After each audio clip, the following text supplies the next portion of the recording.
So I have to really congratulate my panelists for doing an outstanding job giving us new insight into diagnostic strategies that are now a reality for C. difficile testing, and actually the major increases in therapeutic options that we have for our patients and new ways of thinking about positioning our therapy. So we're going to go into case discussions now, and I'm going to turn to my colleagues to give some commentary. So the first case is a patient that I took care of, and this is probably a familiar scenario for many of you. We have a young man who's 19 years old. He's headed off to college in a different part of the country, so he's not going to be local in the near time period.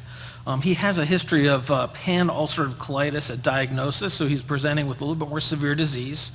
He actually burned through steroids, mesalamine, did not get well enough, went through 6-MP, and ultimately was able to achieve remission with the addition of biologic therapy. So at the time we were taking care of him, this was pretty much the entire kitchen sink. Everything was given to him, and he finally, thankfully, did respond. So that very aggressive presentation of colitis at the very get-go from the start. Steroids were eventually tapered off, and he's being maintained on infliximab infusion, standard dosing of 5 mg per kg every 8 weeks, and the 6-MP is still on board, so he does not get care from Dr. Dubinsky in Mount Sinai.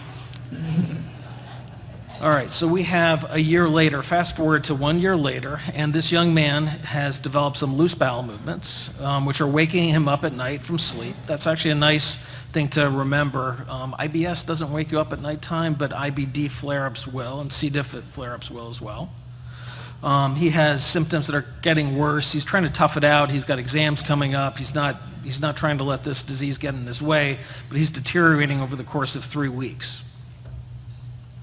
He complains of the typical symptoms. He can't really tell the difference between gas, liquid, and solid bowel movements. He's had accidents, really the classic colitic flare. He's actually started to lose weight. So we have a number of danger signals starting to show up.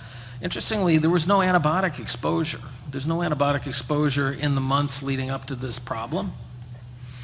He does admit to taking ibuprofen because of headaches. He's had to study a whole lot. He's been in a stressful midterm situation. But as all 19-year-old young men, he says he misses some pills, just some pills, due to his busy schedule.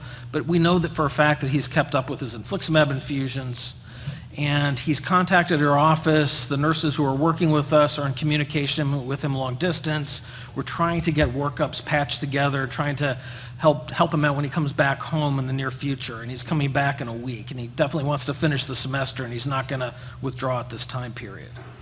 So the question that we have to think about is, what do we need to do next? So I'll ask Dr. Allegretti. I suspect you've faced this challenge in the past. This feels like my everyday life. I apologize for creating post-traumatic stress. So what is your preferred management of telemanagement, telephone management with faraway patients who are elsewhere in the country? Yeah, so I would say, I take care of a lot of college students that travel back and forth, and so I would say I still would recommend getting a workup going quickly. We usually can find a Quest lab or a LabCorp that's near their college or wherever they are. My institution luckily has a pretty good setup with Quest where I can actually see them in our system. So I find the nearest Quest, I fax over labs, and I say, get there today, get your stool tested. I'll usually add on a fecal calprotectin as well, knowing that won't come back immediately, but I'll get the C. diff testing hopefully back quickly. The one thing you have to note is if you are using an outside lab, for C. diff testing, usually it's the PCR that comes back the fastest, and actually their toxin-based testing is a send-out and actually can take like a week to come back. So sometimes you will only get the PCR back up front, just to be aware of. And then I'll also get blood work just to make sure that, see what their albumin is, what the white count is. And usually within about 24 hours, you'll at least get that PCR back to get things going. But I would immediately be worried about C. diff, and then certainly exacerbated flare on top of that. So I would say that there are many, many excellent colleges in the Boston area, and Dr. Allegretti has now volunteered to take care of all of our college students who are in college. And actually in all of New England will actually work well, so yeah, I appreciate that. Absolutely. Please send them my way.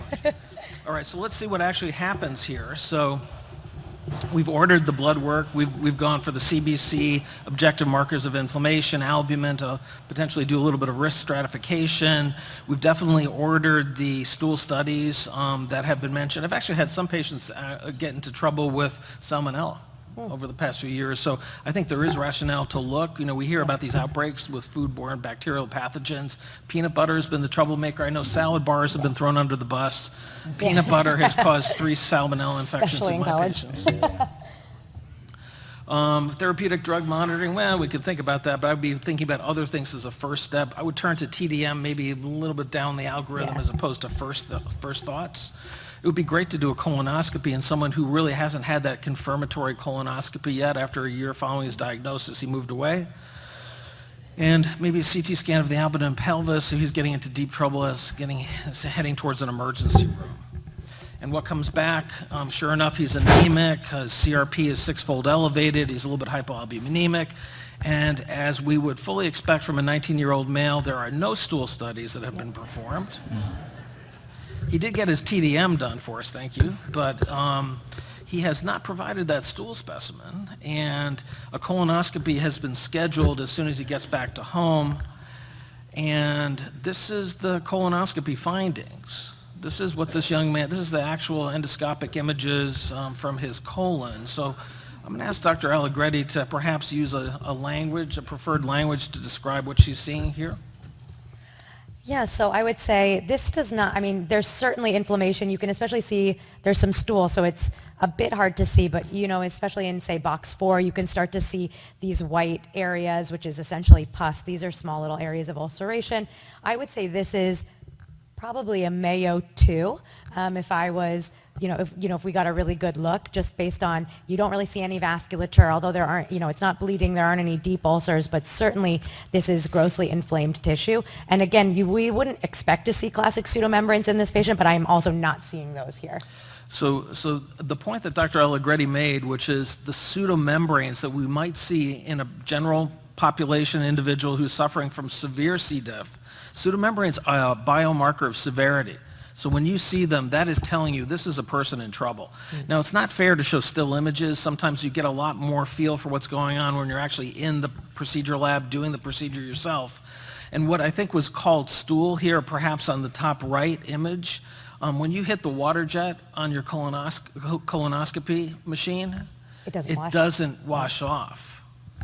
It starts to peel off very gradually if you sort of pick away at it or start to wash it away. So I would say this is the equivalent of a pseudomembrane in a patient with inflammatory bowel disease. This is what I fully expect to see in a C. diff patient. We actually did an analysis and presented it last year at the DDW in San Diego, where we looked at all of our C. diff endoscopies and had a propensity score matched control population. C. diff hits IBD patients who are sicker. And pseudomembranes were not associated with C. diff. What we saw significantly associated with C. diff was adherent mucus and shallow ulcers.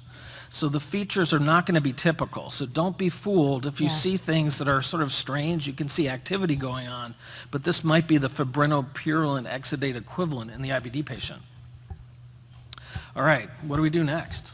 So certainly, I often, these patients, I will suction stool out from the scope and send it off for testing right then and there, just because you want that documentation for later. So I will always do that, while I'm doing the scope. But certainly, just seeing those images, even while I wouldn't wait for the test to necessarily come back, you would write the prescription before the patient even leaves and get them on. I would probably start with vancomycin in this patient, although fidaxomicin I think is a very good option, although depending on the patient's insurance, it may be difficult to get. So I would say certainly I know I can get vancomycin quickly, so I would start him on it that day.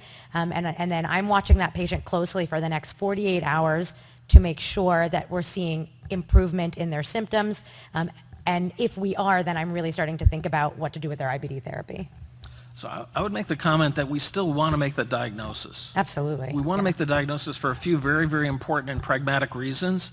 If you clarify that this gentleman has C. difficile, it has a prognostic, informative information about the trajectories going forward. It also buys him access to some of our better forms of therapy and would allow this individual to be a potential candidate for a fecal microbiome transplant, an FMT, down the road should that become necessary. So it's important to make the diagnosis. So we do try very hard to get those stool specimens sent out. Yeah, I would say, especially if someone's being referred in for FMT, I need to see that documentation. And so without it, I can't just take the patient or provider's word that it was consistent with C. diff and the treatment was started. So I implore everyone to always get the testing when you can. Okay, so we have a couple of questions in terms of what do we want to do next. I'll read it because it's impossible to see the screen from the audience panel. Do we want to start prednisone 40 milligrams right now? No. Do we want to just double his infliximab? I would say not in the immediate, but that certainly might be something that's coming later. Coming later. Do we want to admit him to the hospital yet? Yeah, maybe. It depends on his vitals. Yeah, maybe. We want those stool studies? I think the answer is 100%. please get the stool studies because it's important for that individual's prognostication and access to therapy. So sure enough, his stool studies come back positive for C. diff. His ELISA toxin is confirmatory, and we know what we're up against right now. This is C. diff hitting a person who's pretty darn sick from ulcerative colitis. Now what should we do? Dr. Allegretti, actually, let me ask Dr. Gary, how would you treat a pretty sick individual who's in a high-risk patient category, an IBD patient, who's immunosuppressed with multiple agents? What would be your first-line therapy in a perfect world? Yeah, so a couple of comments on this case. So I think most of this room will see IBD patients, and then a subset of that will be C. diff positive patients. My world is actually I see all C. diff patients, of which a subset will have IBD. And I get a daily list from the microbiology lab. If I see an under 25-year-old with C. diff, I actually can 99% of the time make a diagnosis of IBD. That's why they have it. It's amazing.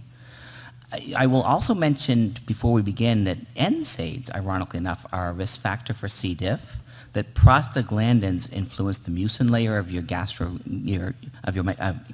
layer of your GI tract, and that changing mucin layer changes your microbiome. So ironically enough, without antibiotic exposure, that NSAID might be his risk factor.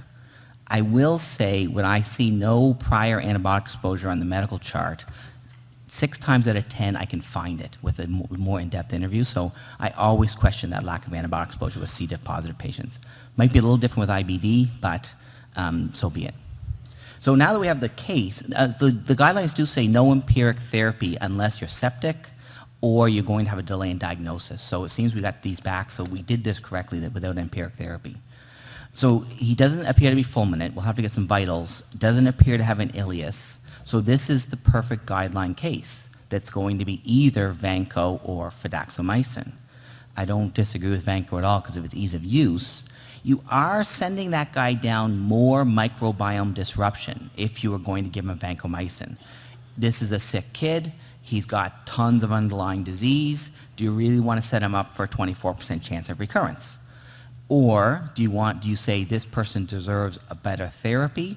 I'd like to reduce his likelihood of recurrence by a half. That's the rationale you're thinking of if and when you're choosing fidaxomicin for this patient. Okay. How successful are you at getting fidaxomicin first line in, say, this patient if he was sitting in your clinic? Only because I guess I have a little pharmacy background, which helps. I have a buddy that has promised me he will have fidaxomicin on the shelf when I send him our patients, and that's the only way, that upfront work is the only way to do it, and I think so. Okay.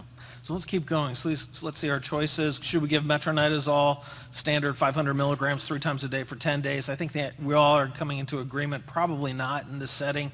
IBD patients should not be given metronidazole, particularly when they are in this very high-risk category. Vancomycin, 125 4 times a day, 10 days, standard dosing. We talked about the fidaxomicin, 200 milligrams twice a day for 10 days. Should we start prednisone immediately? No. I would say prednisone is one of our more powerful drugs, but it's also associated with worse outcomes in C. diff. Any prednisone exposure, any amount, any duration of therapy actually markedly increases the risk for that IBD patient to get into trouble with C. diff in the near future. Should we hold his infliximab infusion, maintain his infusion, increase his infusion? These are all possibilities. And should we hold his other forms of immunosuppression? For in the interest of time, we're going to keep moving. Sure. And what we did was we thought about our 2 antibiotic choices. I think he went on to vanco, and he improves within 3 days. So we're feeling a level of confidence that he's getting better. He goes on with his infliximab infusion, and he is improved. 6MP continues. But after he completes his vancomycin, it's only about a week later, 10 days later, and he's getting into trouble with diarrhea returning. Yeah. So this starts to hint of recurrence.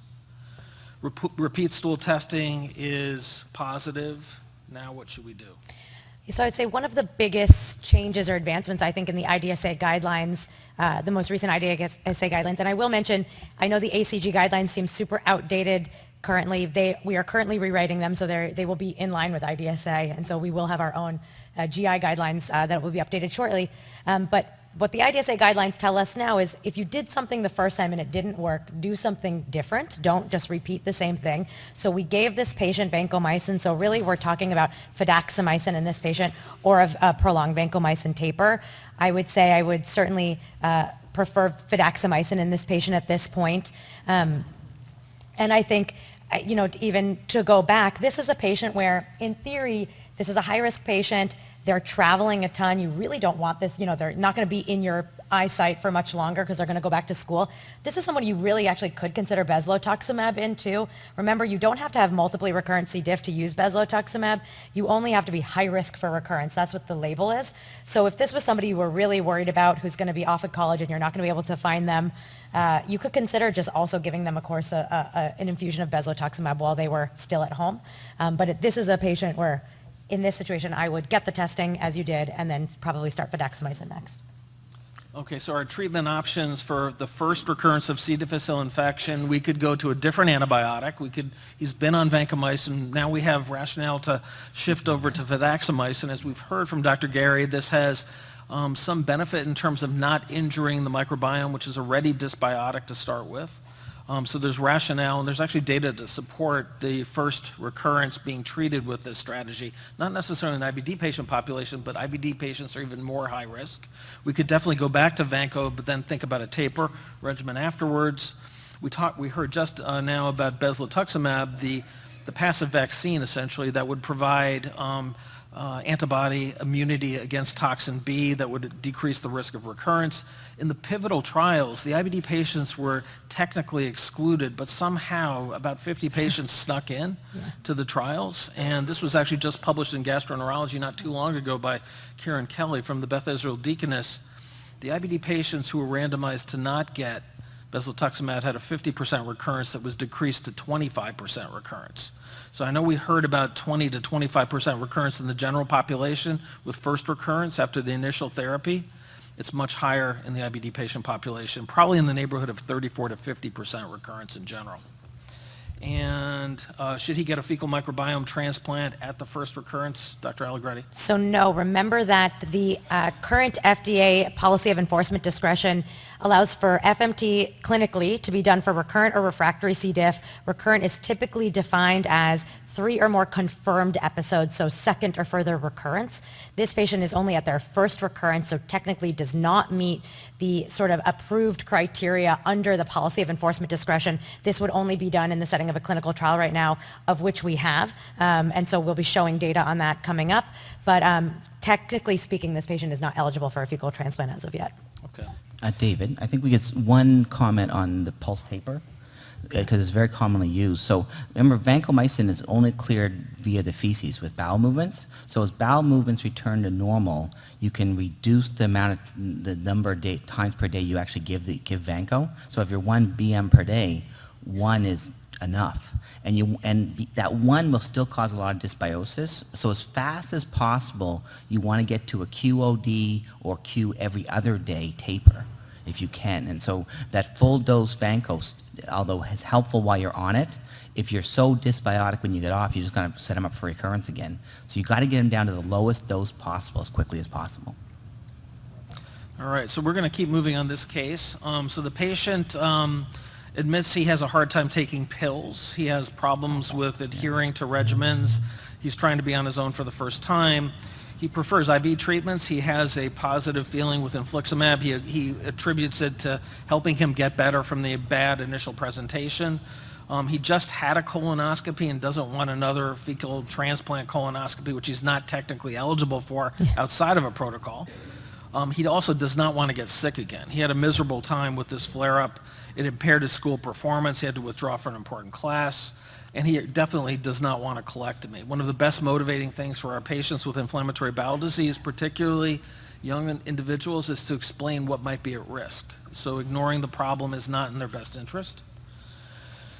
So he goes ahead and thankfully his insurance approves fidaxomicin, a 10-day regimen, and he actually does have access to bezlotuximab.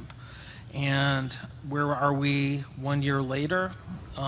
He responds to therapy. Infliximab dose is eventually doubled to 10 mg per kg, but maintained on the 8-week schedule. 6MP is continued, and a colonoscopy is performed a year later, which looks fantastic. So this is the endoscopic images from that same person we saw previously. So this is the person who's ultra-high risk, severe disease at presentation, gets hit hard by a complicating infection within that first year, but can actually come back. So this is where all of our best efforts have paid fruition.